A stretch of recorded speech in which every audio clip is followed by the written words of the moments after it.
Welcome to the New Thinking for a New World podcast, where we explore the most pressing issues that are challenging and changing our societies. We are looking for new thinking and new solutions wherever we can find them. Listen as host Alan Stoga, the Tallberg Foundation's chairman, challenges his guests for analysis, ideas and actions. Together, we can help make our world at least a bit better. How worried should we be about a country whose president declares it's at the point of no return and that its politicians could push it over the cliff? Or a country where 1/3 of its people tell pollsters it's on the brink of civil war and where huge demonstrations against the government's current policies occur week after week? Or a country where its most determined enemy just signed a strategic deal with one of its new best friends? That country is Israel. My guest today is well positioned to help us understand the internal as well as the external challenges it faces, which, by the way, include increasing violence between Israelis and Palestinians that might or might not point towards a new intifada. Neri Zilber is a journalist who writes on Israel and more generally Middle Eastern politics and culture. He moves regularly between Tel Aviv and Washington. Today he is in Tel Aviv, and is affiliated with both the Washington Institute for Near East Policy as well as the Israeli Policy Forum. Welcome, Neri, to New Thinking for a New World. Thank you, Alan. Good to be with you. In the interest of not bearing the lead, let me start with civil war. Israeli politics is always exciting and occasionally violent, but headed over the cliff, as President Herzog said, real, not metaphorical civil war. Is that kind of violence really possible in Israel today? Well, it's a genuine and real concern, Alan. Really, Israel is in uncharted territory, unprecedented times, especially over the past 2 months, with the Netanyahu government's intention to undermine the independence and power of the Supreme Court and other legal institutions here. So civil war, the country was already quite divided. 5 elections in less than 4 years. Netanyahu was able to eke out a victory late last year and return to power at the head of this very far-right and ultra-nationalist and ultra-Orthodox coalition government. And their intention these days, almost to the exclusion of anything else, is to pass a slew of bills in parliament that would actually give them effectively unfettered power to pass laws and make decisions without the Supreme Court or any other legal authority actually meddling and deeming it illegal. And so given that context, you could very easily see a situation where the ongoing protest on the streets, hundreds of thousands of Israelis coming out now multiple times a week to protest against the government's plans, that things could escalate. And Israeli politics, it's usually a contact sport, not for the faint of heart, quite raucous even in normal times. But really, we haven't seen anything like the past 2 months with both protesting and protesters on the streets, and also the Netanyahu government essentially not backing down from its intention to pass these laws. And so in extremis, you could see a situation where things only escalate. Yes, but democracy, even loud democracy, is one thing. We both argue a good thing. Civil war is something really quite different. I want to go back to that term. You don't use it lightly. No one should use it lightly. But is it imaginable under these circumstances? So that's a great follow-up question, Alan, because I gave you the context and the overview of where we are right now. But if we play things out to where they might lead in even just a handful of weeks, if the government actually sticks to its timeline and passes this legislative package by early April, then you could see in the not so distant future a situation where Israel is really at a constitutional crisis, a grave constitutional crisis, where on the one hand, you have the government and by extension, its majority in parliament on the one hand, and on the other side, you have the Supreme Court and the legal and judicial system and a whole lot of angry Israelis on the streets protesting. Lead to violence. Well, under the Israeli system, and it's worth emphasizing to the listeners, under the Israeli system, there's no constitution.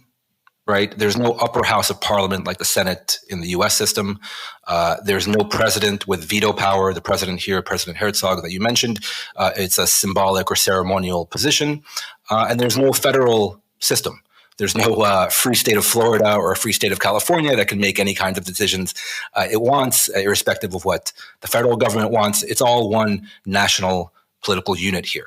So there's no real structural or institutional check on the government actually passing these laws in Parliament. And then, as I said, you could have a standoff where the Supreme Court could say these laws, these quote unquote constitutional amendments, are unconstitutional. Again, in a country that has no constitution. So you could have a standoff, and then we get into a situation and really uncharted territory where you could have, say, the head of the military here, or the head of the police, or the head of the Internal Security Agency, or the head of the Mossad, the Foreign Intelligence Agency, having to make a decision about which authority they're listening to. Are they going to listen to the minister above them responsible for their organization, or are they going to listen to the judges and effectively the old rule of law? And that's where things could get very dicey and very, very dangerous.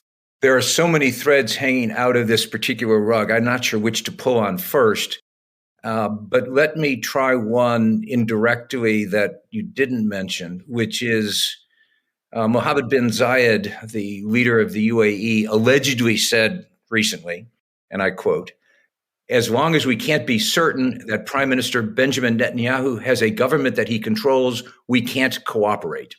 Does Bibi control this government? So that is arguably the million-dollar question and the question. Not only whether Bibi Netanyahu controls this government, but really what Bibi actually wants.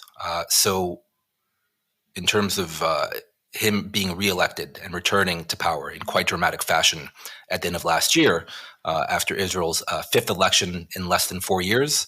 Again, a dubious world record. But Bibi actually won a parliamentary majority finally. Fifth time was a charm. And at the head of, like I said, this very far-right and extreme coalition government. And the notion, especially from people on the outside, by the way, Gulf Arab leaders like MBZ and even people in the Biden administration said, okay, this might be a more unsavory group of characters around Bibi Netanyahu this time around, but we know Bibi. We know Bibi. Bibi has been Israel's longest serving prime minister, cumulatively 15 years, going back to the 1990s. And Bibi, when push comes to shove, he knows how to get things done. We can do business with Prime Minister Netanyahu. I would argue in recent weeks especially that thesis has come under massive strain, where even regional leaders in the UAE, in the Gulf, and other places, and even officials high up in the Biden administration have come to realize, number one, that Bibi Netanyahu might be a new Bibi and is doing things that previously he would never have considered, like undermining the very foundations of Israeli democracy, number one. And number two, that he may not have actual and complete control over his own government, where you have extreme elements, whether his justice minister, whether other key figures in parliament, his national security minister in charge of the police, who's a far-right Jewish ultranationalist, and other unsavory and quite extreme political leaders in his government are kind of doing their own thing and saying their own things. And Bibi so far has either been unable or unwilling to rein them in. And again, it goes back to what I said at the top. What does Bibi actually want? Does he actually want to rein them in? In the past, he would have. I would argue he would have. He was a lot more, shall we say, pragmatic and moderate, definitely in relation to maybe his international image, where he was viewed as a more right-wing and almost a strongman politician and political leader of Israel. That's, in recent weeks, I would argue, come to be realized, that Bibi is acting very much in both action and deeds like a tin pot dictator. And again, it's a question whether he actually pushes through this package of bills that would undermine Israel's judicial system, but we don't know. We don't know whether he's going to go all the way, but so far he hasn't shown any inclination of really backing down which is quite concerning. Your guess is that it's really both. Bibi has changed and he's not really in control, that he's perhaps at the head of this mob, but they're pushing real hard from behind. And look, just by way of important anecdote, we should also remind our listeners that Bibi Netanyahu himself is still on trial in Jerusalem District Court on a slew of corruption charges. So he himself has a strong personal motivation to go after the Israeli legal system and judicial system, whereas in the past, the old version of Netanyahu was a very strong and very public defender of institutions like the Israeli Supreme Court, even calling it the body armor for Israeli democracy, both internally in terms of just upholding Israel's more liberal values and laws, and definitely internationally, where the Israeli Supreme Court was viewed as a strong and independent institution that did have, say, large purview and overview powers over Israeli government policy. And so now Netanyahu is doing the exact opposite of what he used to say very publicly. And so that in and of itself is just one example, but it's quite concerning. And also digging even deeper on the personal side. Look, you talk to people who have worked with Netanyahu or people who have covered Netanyahu for far longer than I have, and they don't even have a very good answer as to why and how Netanyahu has put himself, his government, and more importantly, the country that he leads and professes to love in this position where we're talking openly now about civil war. And believe me, Alan, we're not the only ones talking about civil war. The Israeli president is talking about the potential of bloodshed on the streets between Jew and Jew. The head of the Israeli military had to give a public speech yesterday saying, going back on comments, he said, well, better a secure dictatorship than insecure anarchy, right? The very fact that the head of the Israeli military has to say these things to countenance publicly the fact that Israel could turn into a dictatorship, again, unprecedented in Israeli history. The hope for resolution would obviously be a negotiation among all the parties that resets the entire framework. Israel, as you said, does not have a written constitution. The backstory of that is interesting, but it's not important to this conversation. The Declaration of Independence, basic laws, etc. And I've noticed that the opposition, like a good opposition, is calling for maybe this is the time finally to write the Constitution, which strikes me as either impossible or implausible. I'm not sure which. But is there any chance that somehow the better angels of both sides of this divide, as you get right near with all the lemmings coming behind them, the cliff, to mix my metaphors badly, will say, nah, we really should step back and rethink everything? That's the hope. That's the hope, right? That right before this country and the society goes over the cliff edge, that either Netanyahu or Netanyahu and his government actually pull back and say, okay, look, we're willing to halt our legislative push, which is fundamentally what the opposition has been asking it to do. Stop with drafting of this legislation. Let's give it some time, sit down, and then we can negotiate, like you said, perhaps an overarching and more equitable or reasonable reform package for the Israeli judicial system. So far, the Netanyahu government has refused to do that. So it's sprinting headlong into potentially passing these laws, like I said, in a matter of weeks. So that's concerning in and of itself, that the Netanyahu government seems unwilling to sit down and talk, and by the way, stop its legislative push in parliament. And also on the flip side, drafting a constitution, it should have been done years ago. It arguably would have saved Israel from the current crisis and potentially future and more severe crises. I'm very skeptical that given the fractured nature of Israeli politics and Israeli society, that even if they got together for a constitutional convention in the Israeli version of Philadelphia, that they could actually come to some kind of agreement over the basic contours of how this state should be structured and how it should function. Because now you have rising and growing numbers in terms of Israeli demographics of more extreme, say, religious nationalists, i.e. the settlers. You have a growing demographic of ultra-Orthodox Jewish Israelis. And so the previous very strong and very clear majority of, say, the mainstream kind of secular Zionist demographic has decreased, and it's no longer a clear majority. So in terms of finding some kind of common ground and consensus in order to write this document, I'm skeptical. But again, that would be a good problem to have, a high-class problem to have if the government actually took a step back and was willing to negotiate some kind of compromise. Do you know leaders that sound like these? Leaders, young or old, who are changing the world? Who are not content with what is and are willing to work for what could be?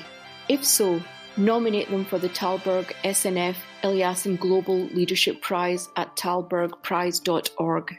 That's TALLBERG prize.org. It's a terrifically important point that it's not just politicians who are fractured, it's the society that is fractured. One of the issues we're struggling with, not just in Israel, but elsewhere, is how does democracy work in a highly polarized, or to use your word, fractured society? I've heard the argument, which is specific to Israel, made that the military model of government in the occupied territories has fostered the authoritarian mindset, particularly of the right wing. That, the argument goes, has colored this crisis, maybe even produced this crisis in a funny way as it's reshaped the Israeli mindset on top of the demographics that you just described. Or is the West Bank relevant, the occupied territories relevant to how Israelis think about themselves? In terms of what most Israelis believe, the relationship is between the ongoing occupation in the West Bank and the ongoing domestic internal political crisis, most Israelis will say there's no connection, right? That you have hundreds of thousands of Israelis on the streets, many of whom have never protested a day in their lives, many of whom are not reflexive left-wingers, right? The usual suspects that usually go out to protest against a Netanyahu government. Far from it. You see people on the streets who are quite centrist in their positions, even right-wingers have come out in protest against the government's intention to, like we said, undermine the independence of the judicial system. So it's not a right-left traditional issue in the Israeli political sense, which is pro-peace or pro-settlement and so on. Like it's come to be known in recent decades. So that's what most Israelis believe, and they say it very openly. It's not an issue. This isn't an issue in terms of the protests of left, center, or right. This is the Israeli public trying to defend Israeli democracy.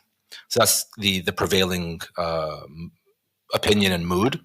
I would argue that there is a very clear connection between the Netanyahu government's intentions and the ongoing conflict with the Palestinians. Like I said, for part of the Netanyahu coalition, its despisal of the Supreme Court dates back to certain decisions taken by the Supreme Court vis-a-vis settlement construction in the West Bank. But it goes farther than that, I would say, that for many in this Netanyahu coalition, there's a growing sense that democracy doesn't have to be liberal, that you can have illiberal democracy and very much a Jewish democracy, where Jewish rights and Jewish identity is elevated over things like liberal values, minority rights, especially vis-a-vis Arabs and Palestinians, and that the will of the majority, i.e. the will of the Jewish majority, should take precedence over anything. Now, you can call that state of affairs many things, but it's not a democracy. It's not a democracy. A tyranny of the majority with no checks and balances over the quote-unquote will of the people, as reflected in whatever parliamentary majority they may or may not win and have won. That's not a democracy. And so I would argue that in many respects, Israelis have become more Palestinian, right? That they're facing the real prospect of living under a government / regime that they have no real control or say over. And that's the fear of many Israelis in terms of the prospect of this legislation actually passing. Having gotten to the Palestinians, let's stay there for a moment. Over the last weeks, in addition to everything else we've been talking about, there's been a noticeable rise in violence between settlers and Palestinians, and then the army and the Palestinians. which has led to fear/speculation that another intifada could be coming. There's even some who are arguing it's already here. How do you think about it, and how are you reporting it? So, yes, it's important to emphasize that really the past year has been the deadliest in the Israeli-Palestinian conflict for many years. And again, it depends how you count it, whether it's a calendar year or not. But without doubt, the deadliest year for Palestinians in arguably 15 years, and also quite deadly for Israelis, whether inside Israeli cities or Jerusalem or even the West Bank. And so you've seen this growing death toll on both sides, but we should say more on the Palestinian side by an order of magnitude. And really, the last 2 months, the beginning of this year, the deadliest in arguably 20 years. So that's just by way of context. And yes, it is quite concerning. Quite concerning. We also saw about 2 or so weeks ago a rampage by extremist settlers in the West Bank through a Palestinian village. Essentially, there's no other word for it, a pogrom. A pogrom, burning cars, smashing shop windows, burning homes with Palestinians in them. One Palestinian was killed in an adjacent village, and luckily no Palestinians were burned alive in their homes, probably just for the grace of God and not the intention of those extremist Israelis rampaging through that village. So again, we had never seen anything like that before in the West Bank. So that in and of itself was quite concerning, because you could very easily envision a situation where you have a mini civil war between Jewish settlers and Palestinians in the West Bank itself, and then the only authority there on the ground, either capable or hopefully willing to separate between Palestinians and extremist Jewish settlers, would be the Israeli army. And so that, again, was quite concerning. Now, the question of intifada, it's a very elusive concept, and there's ongoing debate by both journalists and analysts who focus very heavily on the Palestinian issue and also the Israeli-Palestinian conflict about whether we are actually in an intifada. I would argue no. I would argue we're not quite there yet, for the simple reason that we haven't seen intifada means a shaking off or literally shaking off, but analytically it means a mass popular uprising by Palestinians, similar to what happened in the late 1980s and the early 2000s. And so we haven't seen this mass of Palestinians actually joining in either demonstrations or armed violence and attacks against Israeli targets. We haven't seen that yet. What we have seen is a growing number of primarily younger Palestinians between the ages of, say, 17 and 30, willing to actually engage in an armed fashion with the Israeli military and also conduct terror attacks against Israeli civilians. That in and of itself accounts for a lot of the escalation in violence over the past year. And the fear and the concern, going back to the issue of an intifada, is that you have a growing younger generation of Palestinians that has no real political hope or horizon for really any kind of political resolution, whether vis-a-vis Israel or whether vis-a-vis their own internal Palestinian politics, and that they've become disillusioned both with their own, say, traditional factional politics, and they've also become disillusioned, say, with promises of, say, greater economic prosperity or individual prosperity, and that they're lashing out both vis-a-vis and against Israel, and potentially in future against their own leaders in the West Bank, the Palestinian Authority. I saw a poll recently by the Palestinian Center for Policy and Research, which was conducted late last year. I'm sure you're aware of it. Lots of interesting data. But what really struck me is that more than 80% of Israeli Jews, as well as of Palestinians, see themselves as the exclusive victims of the struggle. And 90% of Palestinians and almost 2/3 of Israeli Jews, at least told the pollsters, this gives them the moral right to do anything necessary for survival, which is the raw material for whether it's technically an intifada or not an intifada. That can't end well. Do you feel those numbers are directionally accurate, at least? And if so, then continuing violence must be inevitable. Has to be. Yeah, I mean, I would say just anecdotally, yes, both sides view themselves as the victim. They like to play the history game. How far back do you go, and where do you assign the blame? Again, it's endless exercise, and accounts for a big reason of why the Israeli-Palestinian conflict is still ongoing and has been so difficult to resolve, where you have both. Amongst both sides, a big group that has very exclusive demands in terms of land and territory and Jerusalem and other things. The more extreme elements on both sides, and also the less extreme elements on both sides. Just a lack of empathy, and it's very convenient, I would say, for either if you're an Israeli or a Palestinian, to view yourself as the sole victim. In this ongoing and never-ending conflict. So yes, anecdotally, I think that's those poll numbers are probably accurate. And in terms of an intifada, look, there are various ingredients that have to go into an intifada. One of them is a loss of hope and no real prospects for positive political change. That is undoubtedly true. But the other side of it, intifada requires leadership and organization. So the popular notion, especially from afar, but even here on the ground, is that intifadas are kind of things that just erupt with no real rhyme or reason. If you go back and look and study the histories of either the first intifada in the late 1980s or the second intifada in the early 2000s, it was far from being unorganized and leaderless, quite the opposite. And so the question really remains, I would argue, especially in the West Bank, whether the Palestinian leadership, the current Palestinian leadership, actually wants to escalate and unleash those forces. For the time being, and to their credit, the Palestinian leadership, led by President Mahmoud Abbas, is not there. And they're actually a restraining and, I would say, stabilizing actor in the West Bank. Let's end by connecting two dots. One dot is West Bank violence. One dot is the entire conversation we've had about the domestic Israeli political and social situation. Can those two vectors interact in a way that could produce a real mess in the coming months? West Bank violence, more domestic violence, civil war, perhaps.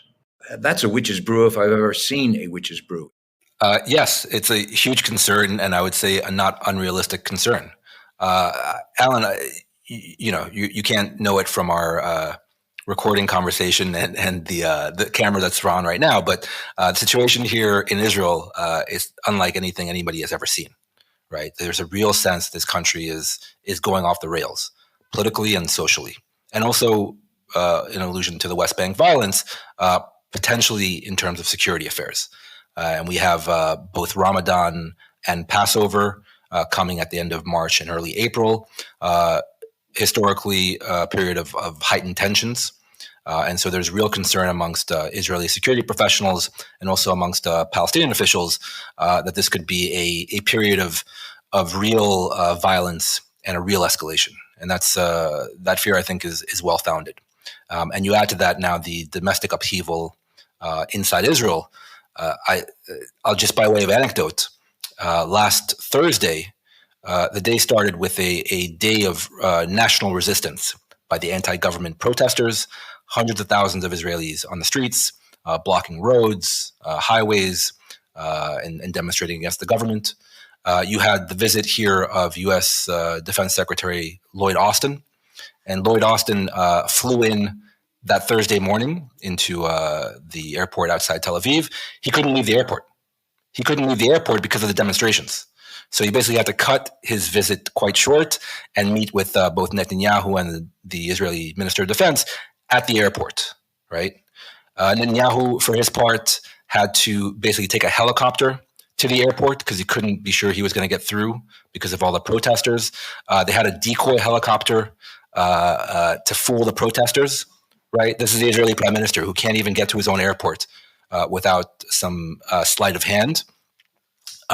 Later on in the day, you had the Israeli president, Herzog, that you mentioned, give a very, very harrowing speech talking about the country nearing an abyss, and that he was kept up at night due to nightmares in terms of just the scenes unfolding on the streets.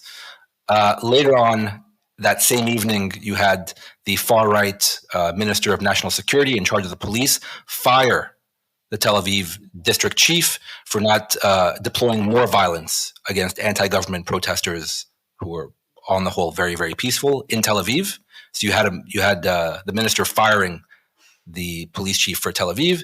And then finally, that same night, about 2 blocks away from my apartment in central Tel Aviv, you had a terror attack by a Palestinian from the West Bank who shot 3 Israeli youngsters as they were going out on a Thursday night for a night on the town.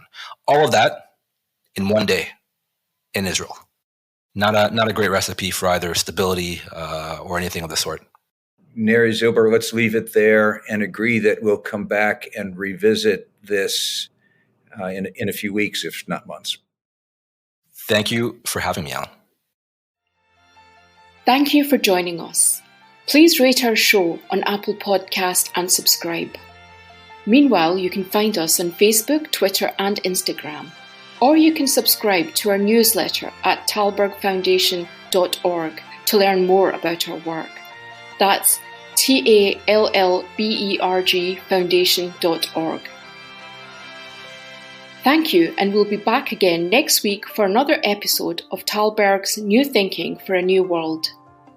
This podcast was brought to you through the generous support of SNF, the Stavros Niarchos Foundation.